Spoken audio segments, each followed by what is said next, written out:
Bueno, muy buenas tardes a todas y a todos. Le queremos dar la bienvenida a este espacio, que es la Biblioteca Azucena Villaflor. Como muchos de ustedes ya sabrán, Azucena fue una vecina de nuestra querida ciudad de Avellaneda. Azucena fue una de las fundadoras de Madres de Plaza de Mayo, quien fue detenida, torturada y asesinada por la última dictadura cívico-militar, cuando luchaba por la aparición de Néstor, su hijo, y demás compañeros desaparecidos y detenidos. Bueno, queremos agradecerle a todos los que se hicieron presentes y en especial queremos mencionar y agradecer a nuestro presidente del cuerpo, nuestro compañero Hugo Barbeco.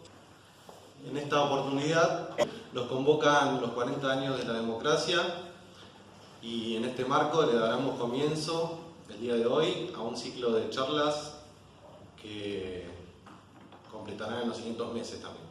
En esta oportunidad lo recibimos con un fuerte aplauso a Ernesto Zambrini, sociólogo,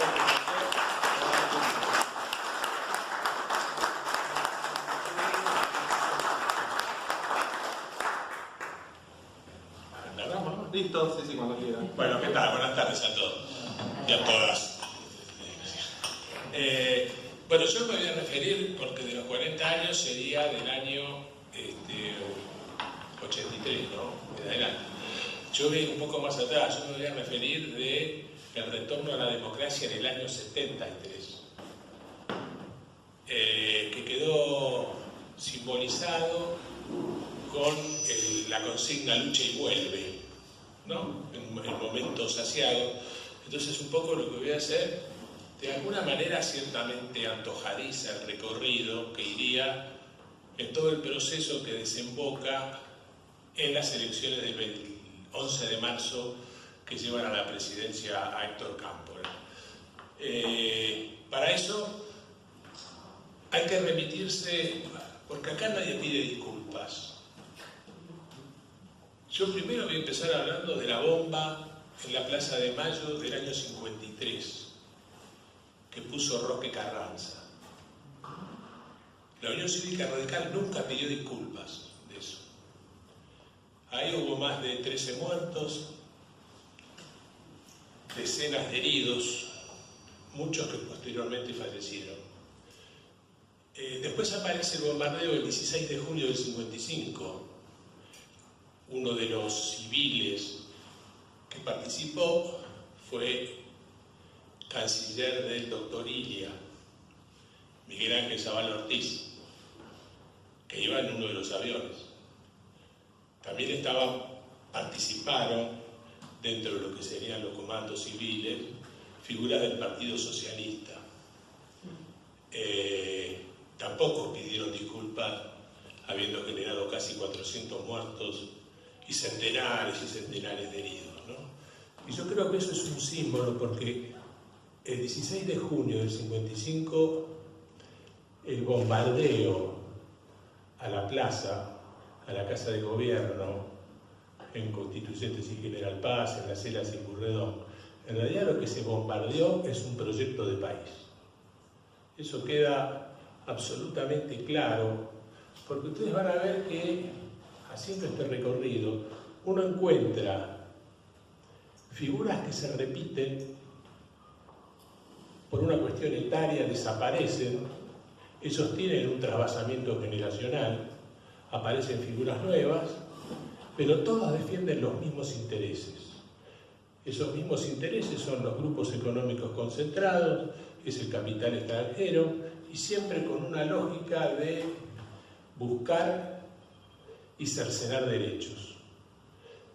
Esto empieza ya después de septiembre del 55, con la persecución, pero que no es una persecución exclusiva a los militantes, o sea, persiguieron a todo lo que tenía un halo de nacional y popular.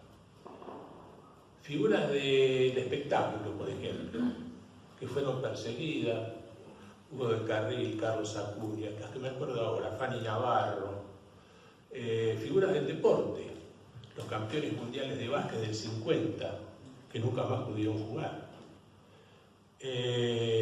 María Terán de Weiss, a la que acusaban de que posiblemente, lo cual era mentira, ¿no?, haya sido amante de Perón, y si lo hubiera sido, ¿qué? Pero bueno, por eso bombardean la Heras y Pueyrredón, porque ahí vivía ella y pensaba que Perón estaba ahí escondido.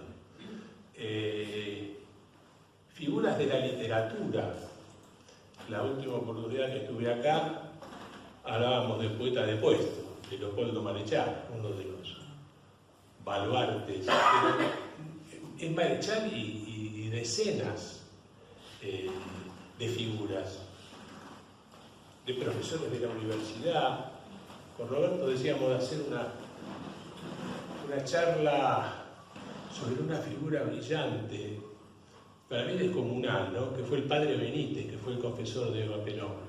¿De qué manera la Iglesia? Porque el golpe fue eclesiástico, cívico y militar, igual que el del 76, ¿no? Es decir, una cosa es la jerarquía de la Iglesia y otra cosa los curas de barrio, los curas del pueblo, que es distinto, hay que diferenciar.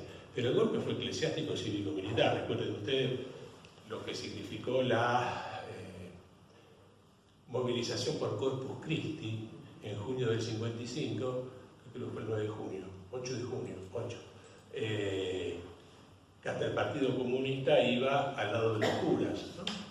Y en el 56, Monseñor Plaza, que entregó a un sobrino desaparecido, cuando fue la epidemia de polio, que fue devastadora, con consecuencias también muy grandes, dijo que ese era un castigo divino porque el pueblo había votado al peronismo y había acompañado el proyecto peronista. Es decir, que cuando hablo de la jerarquía de la Iglesia, evidentemente esto tiene un fundamento importante, ¿no? Ahora, haciendo este recorrido, yo creo que hay hechos que son por demás significativos. Se produce el golpe del 55, hay dos alas, una nacionalista y otra liberal. Hasta el 76 siempre jugaban lo mismo, era como un mismo partido que se repetía. Amagaban y avanzaban los nacionalistas y después se lo fumaban los liberales.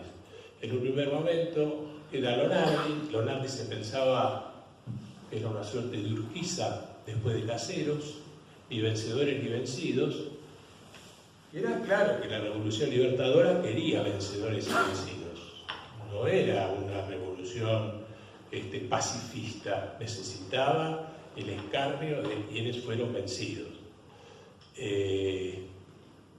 Un símbolo, yo no creo que es un símbolo, ¿no? Cuando Evita decía que no iba a quedar un ladrillo que no fuera peronista, ellos tratan de tirar todos los ladrillos que fueron peronistas.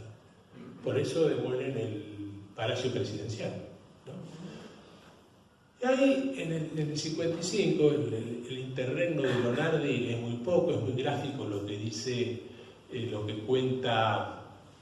contaba Andrés Framini, que estaban en la Casa de Gobierno, y aparece el contraalmirante Rial, y le dice: ¿ustedes qué hacen acá? Tenían pinta de dirigentes obreros, como que ese no era su lugar. Dice: no, venimos a ver al presidente. Ah, ustedes sí somos de la CGT. Dice: bueno, quiero que sepan que la Revolución Libertadora se hizo para que el que nace en un hogar de barrendero viva como barrendero y se muera como barrendero, ¿no? Es decir, como marcando las diferencias bien claras, muy típico de la Marina encima de eso, ¿no? Bueno, poco tiempo después, en noviembre, Lonardi es obligado a renunciar y comienza el ala más dura, que está representada por Aramburu y por Rojas. Por supuesto que esto va acompañado de una falsedad en cuanto a cuál era el diagnóstico del país. Se elabora el Plan Previch,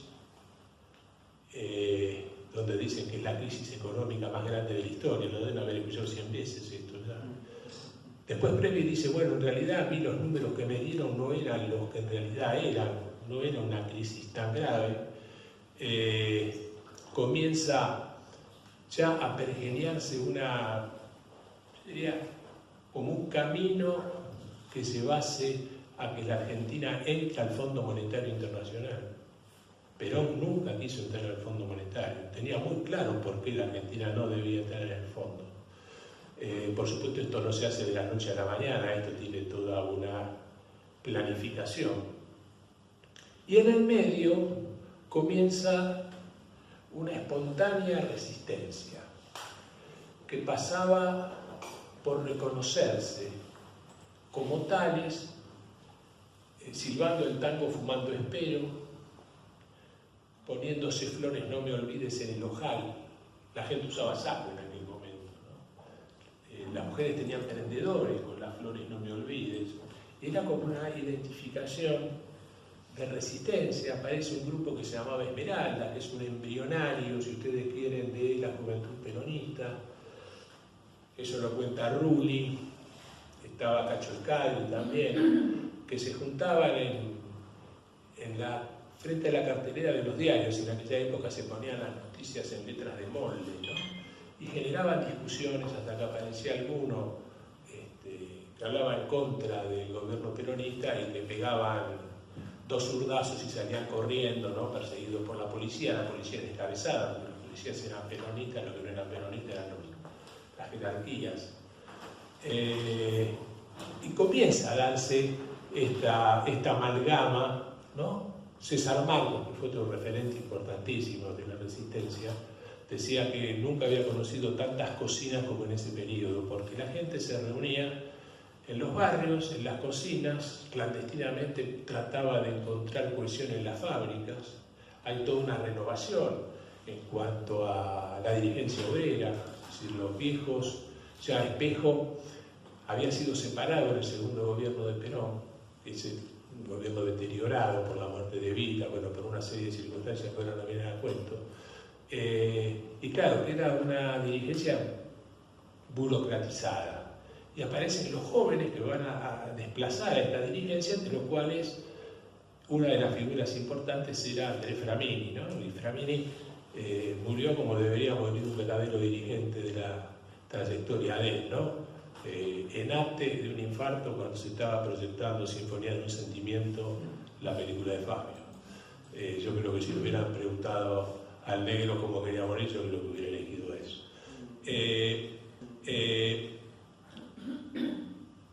Por supuesto que lo primero que va a hacer la revolución del 55 es derogar la Constitución del 49. Esa era la constitución más urticante, más innovadora, más justa que pudo haber tenido la Argentina, donde no estaríamos discutiendo con la jefa del comando de Estados Unidos si el litio se lo pueden llevar o no se lo pueden llevar, porque ahí estaba claro que no se lo hubieran podido llevar. Es decir, siempre van a estar atrás los recursos naturales, hoy es el agua, el litio, materia prima, ¿no? Siempre un proyecto desindustrializador, ¿no? Y claro, la búsqueda por desperonizar era absoluta y se lleva a querer desperonizar por decreto, el famoso decreto 4161, ¿no? Que generó todavía más resistencia a eso, esa imposición. Perón, en tanto, tiene 2 atentados contra su vida que fracasan, uno en Paraguay y otro en Caracas. Es decir, que los servicios de inteligencia del ejército estaban por Latinoamérica procurando matar a Perón. Son mentiras que Perón se fue lleno de oro, la pasó muy mal económicamente. El que lo ayudaba era Jorge Antonio. Es muy similar, porque yo hoy en la radio me preguntaban esto, ¿no? La historia nunca se repite, pero uno puede trazar paralelismos. Es muy similar al proceso de calumnia que vivió Rosas. Es decir, decían que Rosas se llevó un baúl lleno de plata al exilio y se llevó los documentos de la Confederación. Por suerte, si no, Mitre los hubiera destruido para escribir la historia que escribió. Y Perón se fue sin plata, ¿no? Es decir, lo que le ayudaba eran los aportes que algunos le mandaban de acá y fundamentalmente Jorge Antonio. Se produce el levantamiento que Perón estaba en contra del general Valle, que empieza acá en Avellaneda, en Pará, en el Industrial, era necesario escarmentar, por eso se fusila. Yoldi, que Jauretche lo llamaba norteamérico Yoldi, celebra los fusilamientos diciendo se acabó la leche de la clemencia. Esto viene a cuento porque, fíjense, la bomba de Carranza, bombardeos, los fusilamientos del 56, más todas las persecuciones. Eso explica un poco la violencia de los 70. Es decir, mi generación no es que se volvió loca en un momento y salieron a tirar tiros para todos lados. Es decir, había todo un proceso donde todos los canales de participación estaban absolutamente cerrados. La discusión sería, que no venía para esta charla, vendría después, una vez que ganó el terreno de la política, es la hora de poner las armas y de construir políticamente, ¿no? Pero eso se va a dar en otro momento, si quieren, más adelante, que es lo que pasó después del 73, ¿no? Un periodo que todavía genera muchos reparos en cuanto a lo que fue su análisis. Porque acá hay parte que es una historia reconstruida y otra parte, por una cuestión etaria, historia vivida, por una cuestión de edad, ¿no? Y yo creo que la revolución libertadora se va viendo en un canal sin salida y decide convocar elecciones sabiendo que después de la convención constituyente que deroga, el peronismo sacó la primera mayoría,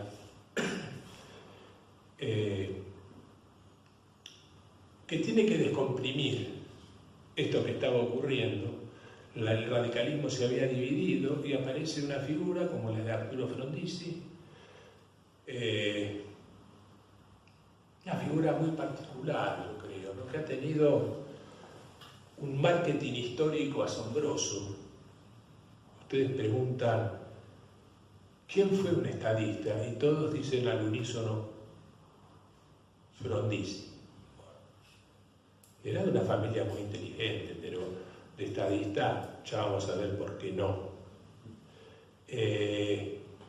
Porque ya en el horizonte, la Argentina había entrado al fondo en el año 57, y en el horizonte estaban los intereses para desguazar los ferrocarriles. Y los ferrocarriles se desguazan durante la presidencia de Frondizi con el plan Larkin.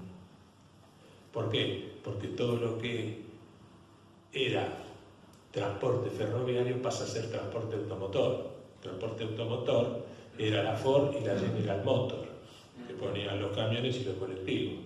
La ESO y la Shell vendían la nafta y a YPF trataban de dejarla medio raleada. Es decir, y los contratos petroleros que tanta alabanza se hacen, ya se sabe que las concesiones se dieron sobre áreas que se sabía que había petróleo.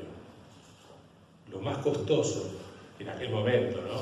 Pensemos en el año 58, era a través del cateo encontrar donde había petróleo. Bueno, YPF ya había hecho el cateo y Frondizi da las concesiones a áreas donde ya se sabía que había petróleo, con lo cual el riesgo era cero en esas concesiones.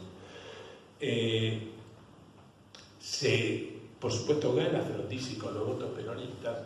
De todas maneras, Frondizi saca, es interesante esta ecuación, Frondizi saca 4.400.000 votos más o menos. El voto en blanco, que propiciaba el peronismo más duro, saca 800.000 votos. Era una enormidad. Es decir, que había una profunda desconfianza. Lo que pasa que Perón lo que quería de alguna manera, eso lo vale decir más adelante, no está en su carta, es descomprimir y pensando de que iba a parar la represión que se estaba sometiendo y que se iba a devolver los sindicatos a los trabajadores. De lo único que cumplió Frondizi es devolver los sindicatos hasta la instalación del plan CONINTE, Conmoción Interna del Estado, que se agudiza en el año 59 con la privatización, digamos, del frigorífico Lisandro de la Torre. Ahí aparece una nueva camada de dirigentes, aparece un Saúl Ubaldini muy joven, 16 años, que era como un emisario de los que estaban adentro y los que estaban afuera. Aparece Sebastián Borro, una figura enorme dentro del movimiento obrero. Fíjense que Mataderos era un barrio en donde adentro del frigorífico no pudieron ni la Revolución Libertadora sacar el busto de Eva Perón. El busto de Eva Perón siguió estando durante la Revolución Libertadora. Es decir, era, claro, era gente de armas llevar, digamos, no era de pecho los que trabajaban, y tenían una gran organización. Hay un hecho, dos hechos que yo diría que son decisivos. Uno es la Revolución Cubana, que decididamente va a influir en la cosmovisión latinoamericana. Otro va a ser el primer grupo guerrillero, los uturuncos, que aparecen en Tucumán, como figuras como el Supay, que era uno de los gente que rápidamente es desbaratado, ¿no? Años más adelante va a aparecer la Tacorralo, donde estaba Cacho el Cadre. Esa también es una figura enorme en cuanto a capacidad política y cómo lee después del 73 el camino a seguir, ¿no?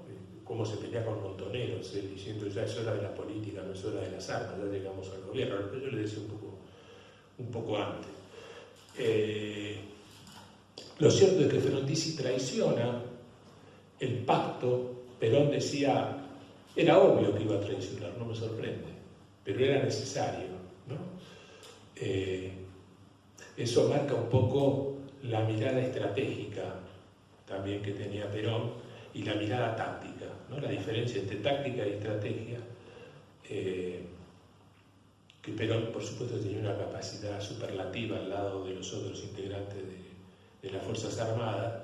Probablemente el único que podía estar cerca de era Mercante, injustamente olvidado después. Y Frondizi, bueno, propicia la creación de universidades privadas, una concesión que da a capitales y a la Iglesia. Después de casi 37 asonadas militares, en donde trasciende una entrevista que él tiene en la conferencia de cancillería de Punta del Este con el Che Guevara, es desalojado del poder, queda un gobierno títere, que era el de José María Guido, un patán, nada. Y finalmente se convoca elecciones, el peronismo proscripto, y gana la Unión Cívica Radical del Pueblo. Como pensaban que no iban a ganar, lo llevan a Arturo Illia como candidato a presidente. Balbín se corre pensando que iba a perder.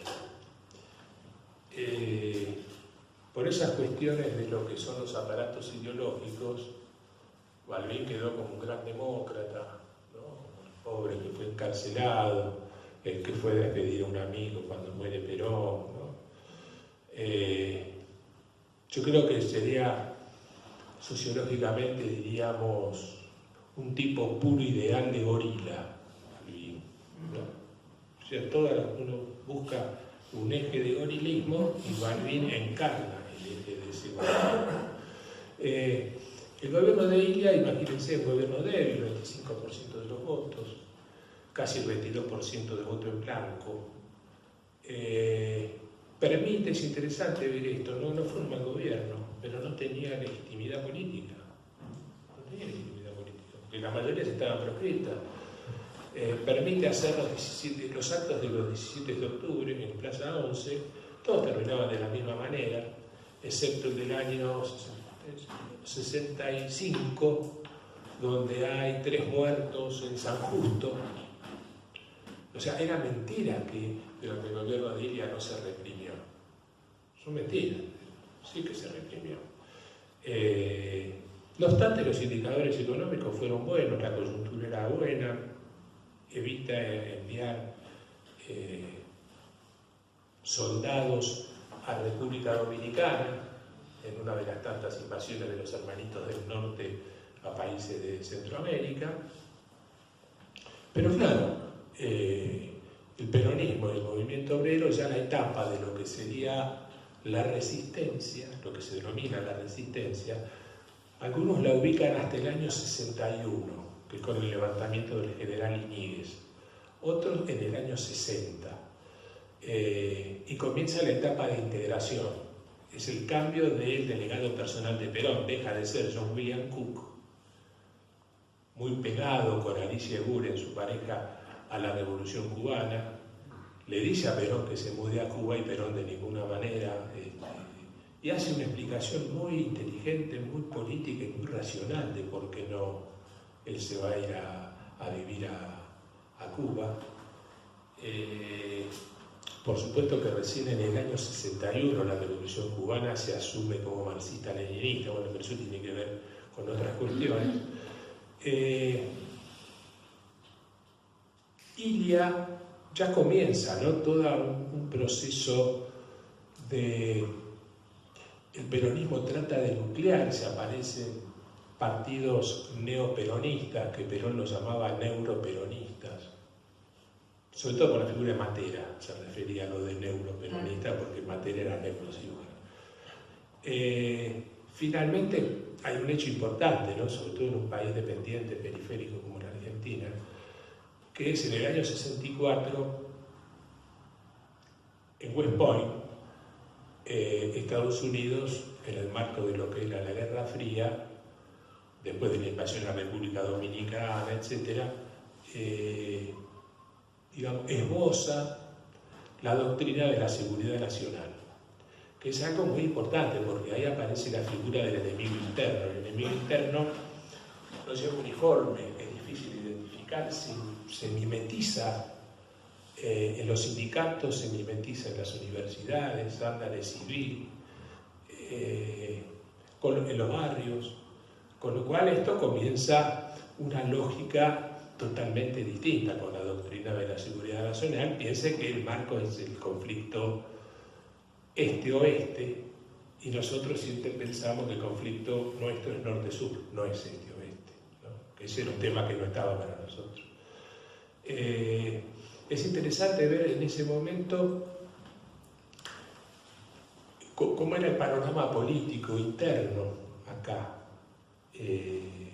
Por un lado estaba la Unión Cívica Radical del Pueblo, la figura de Balbín, Ilia, porque había sido presidente. No fue una mala presidencia la de Ilia en cuanto a indicadores económicos. Son mentiras que no hubo represión, por esto que yo les digo, cada 17 de octubre los muertos siempre le ponemos los mismos, ¿no? Por otro lado estaba Frondizi, el que con una cosa notable, ¿no?, con un gran marketing histórico quedó como si hubiese sido un gran estadista.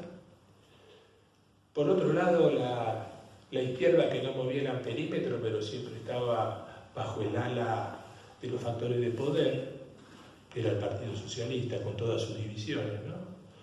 El Partido Conservador, que ya no era el Partido Conservador de la década del 30, no movía, y el Partido Militar, ahí aparece ya el sector de las Fuerzas Armadas como una corporación muy fuerte, sobre todo en el marco de lo que era la Guerra Fría, ¿no?, en el conflicto este-oeste, y la idea del peligro comunista, etcétera, etcétera, etcétera. De unidad latinoamericana ni se habla en ese momento, es decir, el proyecto ABC que había propiciado el peronismo, por supuesto, queda abortado ya en el segundo gobierno de Perón, ya en el año 54, cuando se suicida Getúlio Vargas. Es decir, siempre Estados Unidos apuesta a la balcanización de América, ¿no? Primero fue Inglaterra, después Estados Unidos, ¿no?, a la fragmentación.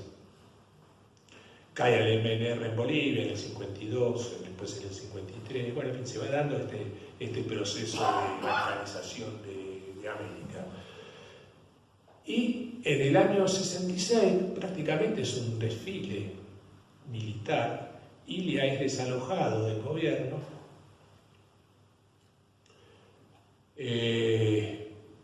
y asume el general Onganía, una auténtica nulidad política.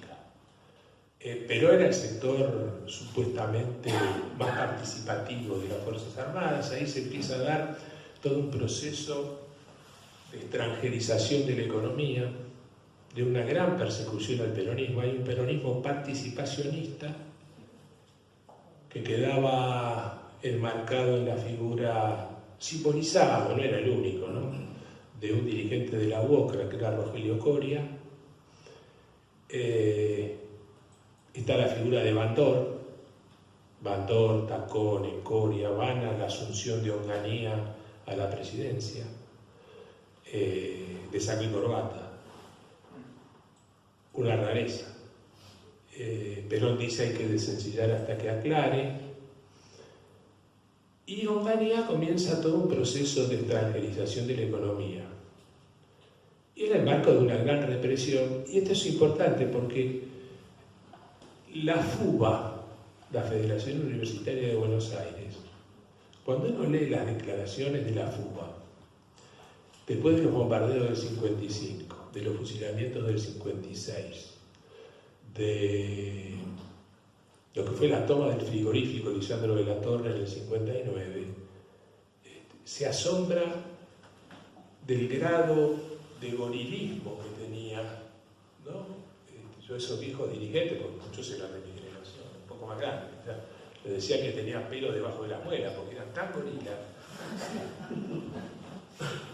Juventud sin rebeldía, servidumbre precoz, decía Lisandro de la Torre, y evidentemente es así, ¿no? A mí me agarró un poquito después por una cuestión generacional, pero era frecuente. Yo, como sociólogo, estábamos en filosofía y letras, ¿no? En el año 70 estaban dando un teórico, entraba la policía, la guardia de infantería, nos partía la cabeza, le ponían el celular de culata y todos adentro, ¿no? Es decir, que se empieza a dar un proceso en donde ya la universidad deja de ser esa isla democrática en donde acá solo hablamos del pensamiento, ¿no? Es decir, hay una encarnación de la realidad. Por eso yo les decía que es interesante ver todo este proceso con canales participativos cerrados, el peronismo proscripto, un proceso de extranjerización de la economía que se va dando ya desde el 55, ¿no?, con el Plan Premich. Jauretche escribía el libro El Plan Premich, Retorno al Estatuto Legal del Coloniaje, ¿no? Se va dando un proceso de peronización de los sectores medios y de los sectores juveniles, generalmente de familias gorilas o antiperonistas, cuyos jóvenes, sus hijos, se van peronizando en este proceso. No hablo de los sectores del movimiento obrero porque sabemos que, números más, números menos, el 90% de los obreros industriales se identificaban con el peronismo.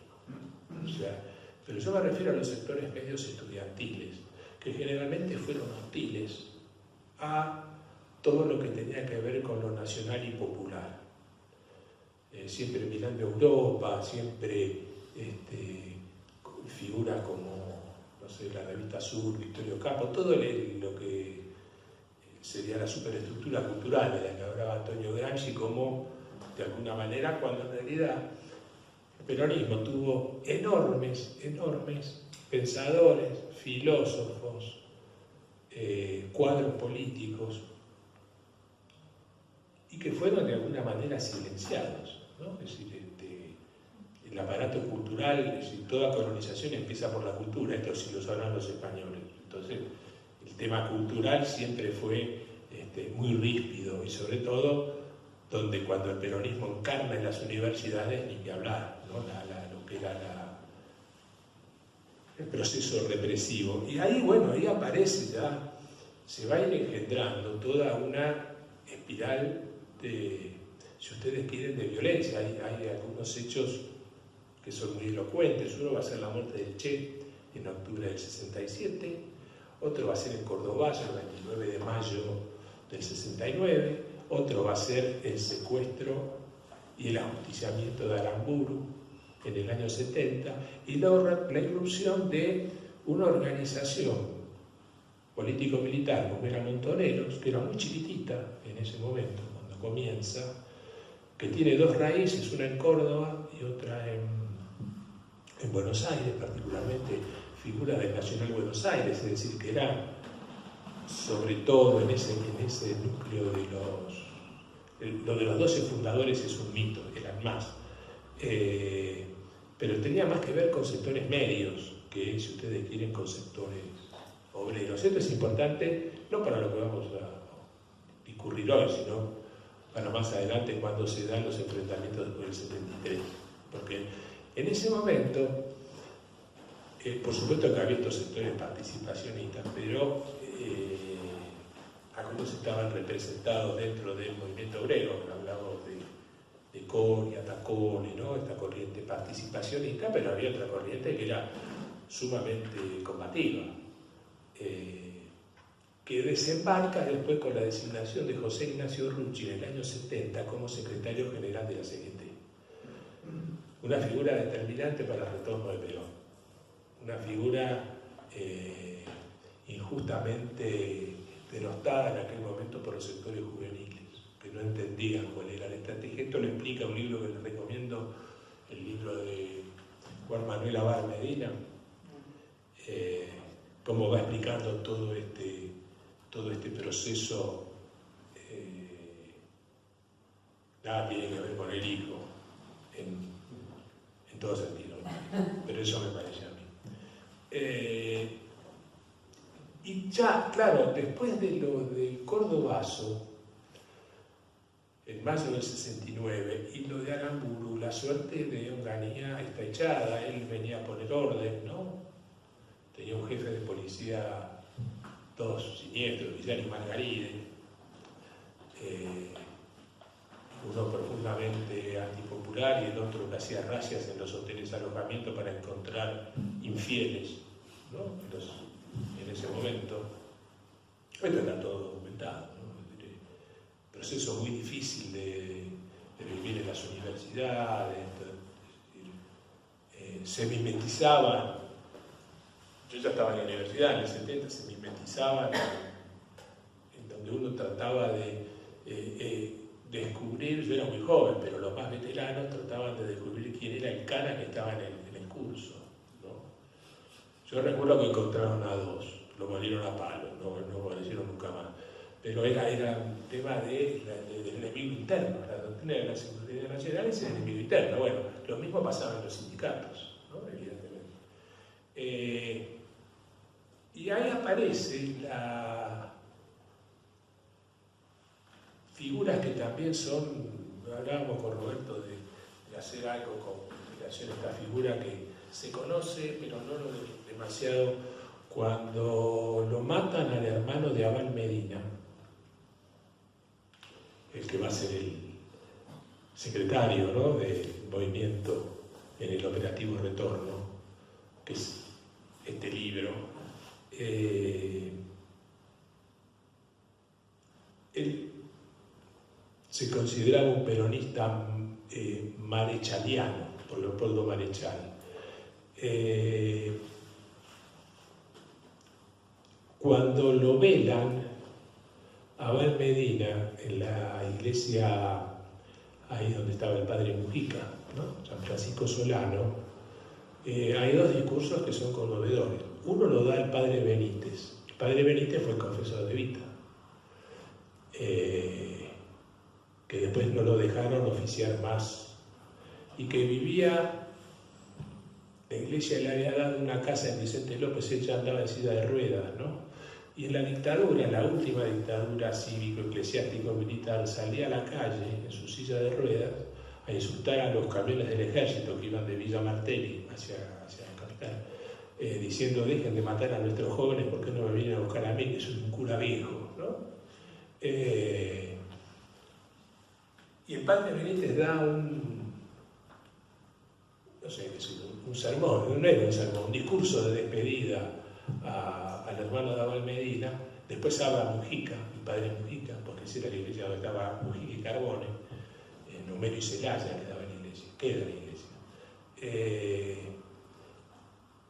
Y creo que es una figura digna de rescatar el padre Mujica, ¿no? Por el padre Benítez, que fue confesor de Eva Perón. Solo hay un libro que habla de él, que lo escribió Norberto Galasso. Galasso me contaba cuando iba a esa casa que quedaba ahí en Florida, las charlas que tenía con el cura, que el libro después él lo llevó ahora se reeditó y lo pudo sacar de una editorial, Norberto, que estaba en Rosario y no pudo, que es un libro muy interesante para leer, ¿no? Para ver esta figura, que está en una figura silenciada en la Iglesia, es una figura muy importante, porque recorre como confesor de Evita, viajó con ella a Europa, ¿no? Es decir, lo que significó la muerte. Yo creo que secretamente estaba profundamente enamorado de ella, ¿no? De Evita. Es una apreciación mía, que Galasso comparte conmigo esta apreciación.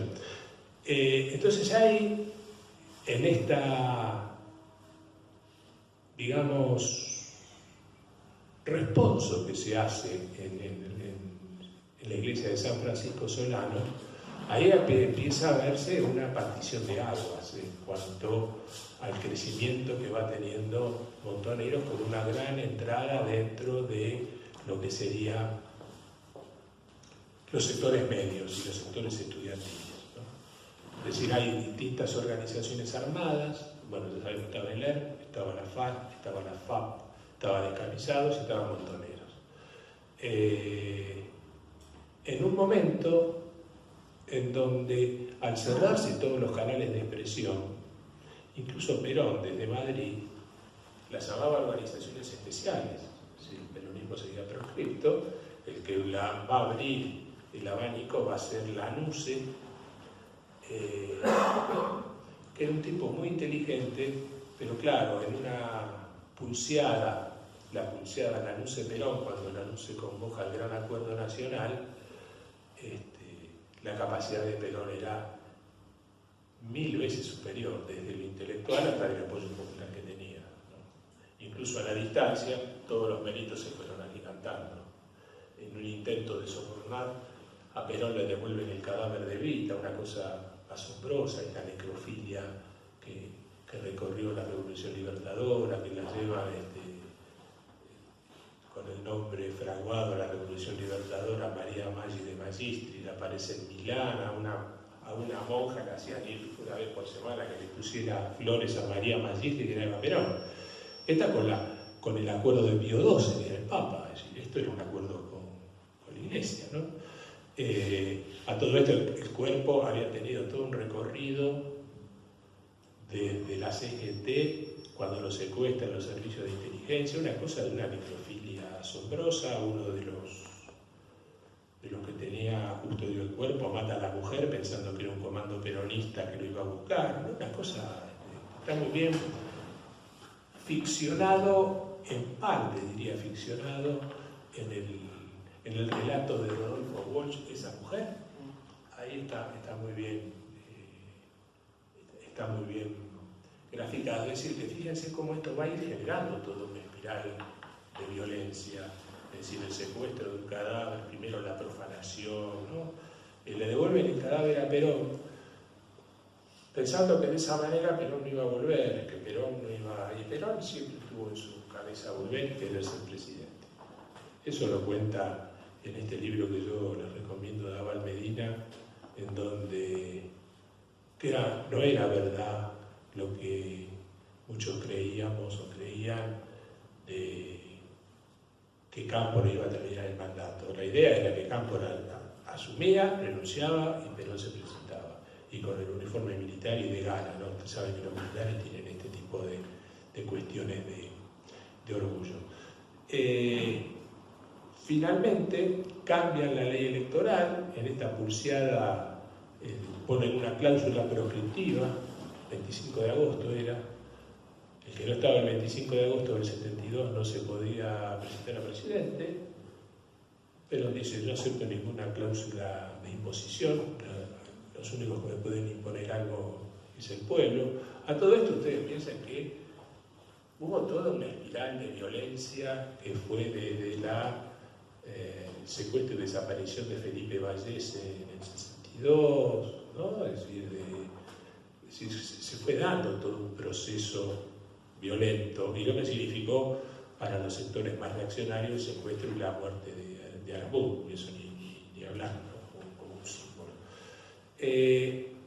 Finalmente Perón, como sabemos, vuelve en noviembre del 72, arma una estrategia electoral sumamente difícil, imponiendo a su delegado personal, que era Héctor Cámpora, ya se había sacado de encima Paladino, que era más delegado de Lanús ante Perón que delegado de Perón ante Lanús. Se impone el sistema del balotaje, había que sacar más del 50% si no se va a segunda vuelta. Perón tiene unas reuniones muy amplias con la multipartidaria en aquel momento. Arma el Frente Justicialista de Liberación. Perón siempre fue frentista en ese sentido. Ahí el papel de lo que en aquel momento era la juventud peronista fue muy importante. No como pensábamos nosotros en aquel momento, que fue exclusivo. El papel de la CGT también fue muy importante, ¿no? Pero cada uno, cuando uno tiene un enemigo en común, está todo bien. Después empiezan las diferencias internas, que fue lo que pasó luego, ¿no? Pero no era verdad que la CGT no tuvo absolutamente... La figura de Rucci fue determinante también. Esto lo explica muy bien Abal Medina. Se convoca elecciones, se había cambiado el sistema electoral, se tenía que ir al balotaje, el peronismo saca el 49,7% más o menos de los votos. Hay un día de indefinición, empieza a haber cierta estado de movilización respecto al resultado, que no lo largaban. Finalmente, un día después, sale el presidente Lanuse, ya con una figura desgastada, ¿no? Porque Lanuse cometió el desatino de decir a Perón no le da el cuero para volver. Y cuando Perón vuelve en noviembre del 72, al otro día, en la calle Florida, vendían pedacitos de cuero, que era el cuero que le sobraba al general, ya con Lanuse, ¿no? Y ahí ya sí asume Cámpora el 11 de marzo, asume Cámpora el 25 de mayo del 73, y ahí comienza otra historia, ya hasta acá llegamos. Y por supuesto acá hay muchos entretelones,